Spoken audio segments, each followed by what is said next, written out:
In this video tutorial, I am going to discuss all about carnitine.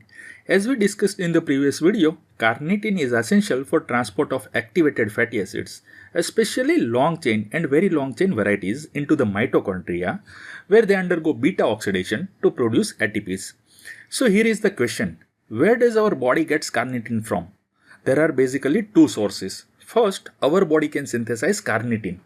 It's made from trimethyl lysine and methionine. Remember, lysine and methionine are essential amino acids. These substrates undergo a multi-step enzyme catalyzed process to produce carnitine, and this process requires vitamin C. This synthesis occurs mainly in the liver with some contribution from the kidneys. Second, we can get carnitine from diet also. The richest sources are red meat and dairy products. There are also vegetarian sources. However, vegetarian food contains only trace amount of carnitine and are not major contributors compared to animal products. Through these two routes, our body obtains carnitine and it first appears in the blood plasma.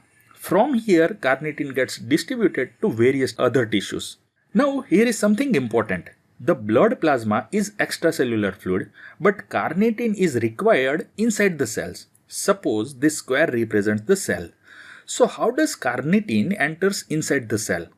On the cell membrane, there are special transporters named as organic cation transporter novel 2, abbreviated as OCTN2, that allows carnitine to enter inside the cell.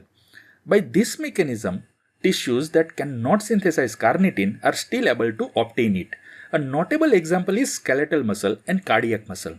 Think about this. These muscles need a massive amount of ATP which can be easily satisfied by fatty acid oxidation. So it's actually surprising that the tissue which requires the most carnitine cannot synthesize it themselves. Even more surprising, although these muscles don't synthesize carnitine, approximately 97% of the body's total carnitine is stored in skeletal muscle alone. One more thing, when blood passes through the kidneys, something interesting happens. To understand this, suppose this is the Bowman's capsule, this is afferent arterioles, and this is efferent arterioles, and capillary tuft in between. As blood flows from the afferent to efferent arterioles, carnitine present in the blood gets filtered and appear in the Bowman's capsule.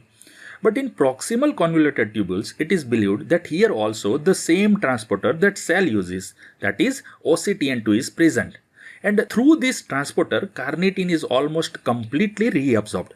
As a result, only a minimal amount of carnitine is lost in the urine, and this is how carnitine is handled in our body. Now let's talk about the challenge, carnitine deficiency. What could cause it? We know the entire metabolism and the problems can occur at various stages. Let me walk you through them. The first is decreased synthesis. This happens in the preterm newborns because they have immature livers and kidneys which cannot synthesize carnitine properly. Additionally, their immature kidneys cannot reabsorb carnitine efficiently, leading to increased urinary loss. In adults, chronic liver disease can impair the main organs responsible for carnitine synthesis, preventing proper production. Second is dietary deficiency. Remember, if proper synthesis is occurring, there is usually no requirement for dietary carnitine. However, during certain phases of life like childhood growth and pregnancy, endogenous synthesis alone cannot meet the body's need. So, dietary carnitine becomes conditionally essential at these times. Because of this conditional requirement, carnitine is sometimes called as a vitamin-like substance and has been historically referred to as a vitamin BT. Third is certain drugs like valproic acid. This drug is commonly used for migraine and neuropsychiatric conditions. This drug inhibits the reabsorption of carnitine. This leads to urinary loss and deficiency. The fourth is Fanconi syndrome.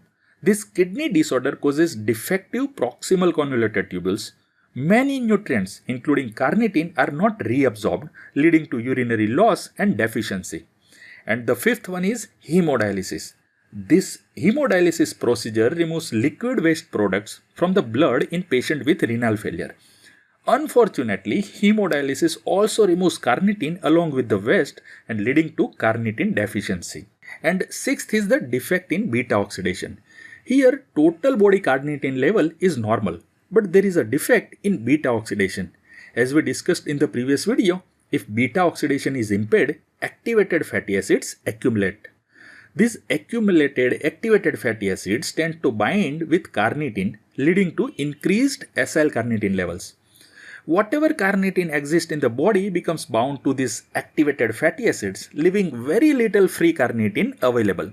So although there is enough total carnitine, less functional free carnitine is available. This acyl carnitine can be excreted through the kidneys and appear in urine. Now, so far, whatever condition we had discussed, this 1 to 6 condition, all falls under the category of secondary carnitine deficiency because all these carnitine deficiency is occurring secondary to something else. Now the last condition we are going to discuss is unique and rare. There may be a genetic defect in the membrane transporter itself, that is defect in this OCTN2. What happens then? There is enough carnitine in the blood but it cannot enter the cell. This genetic defect commonly affects heart and skeletal muscle tissue.